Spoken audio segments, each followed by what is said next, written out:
Hello everyone, আসসালামু আলাইকুম। আজকে ফার্স্ট টাইম আমার ফুপুরা আমার বাসায় বেড়াতে আসবে। আমি যেহেতু ঢাকায় থাকি ২ বছর হয়ে গেল, কেউ কখনোই আসে নাই, তো তাদের জন্য আজকে রান্নাবান্না করছি। তো এখানে আমি ফার্স্টে ব্রয়লার মুরগিটা রান্না করে নেব। সেখানে অনেকগুলো পেঁয়াজ কুচি, সব গোটা মশলা, গুঁড়া মশলাগুলো দিয়ে মশলাটা সুন্দরভাবে আমি কষাই নিচ্ছি।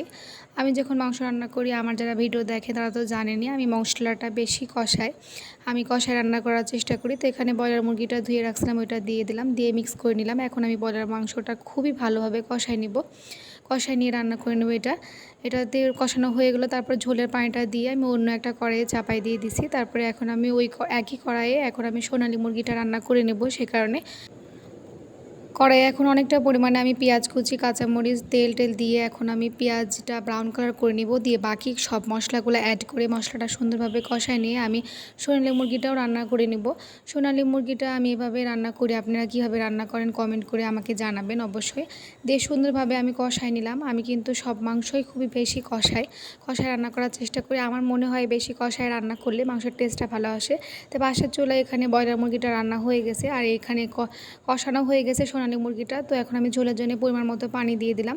খুব একটা বেশি দেই নাই, কারণ আমি খুব একটা ঝোল রাখবো না, সে কারণে অতিরিক্ত ঝোল দিলে ঝোল কমাইতে অনেক সময় লাগবে, সেখানে খুবই কম দিয়েছে। তারপরে তো রান্না শেষ, হালকা পাতলা ঝোল রেখে চুলাটা অফ করে দিলাম।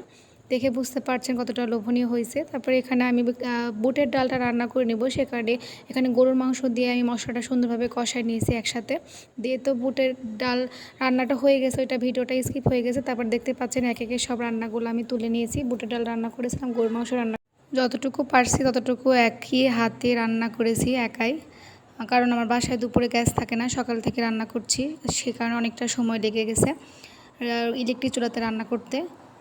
এমনি চুলা হলে খুব তাড়াতাড়ি রান্না হয়ে যায়। আমার হাতে রান্না খেয়ে কিন্তু তারা খুবই প্রশংসা করছিল। আজকের ভিডিওটা যদি আপনাদের কাছে ভালো লেগে থাকে তাহলে অবশ্যই কমেন্ট করবেন, আর আজকের রান্নাগুলো ট্রাই করবেন। আজকের মতো আল্লাহ হাফেজ।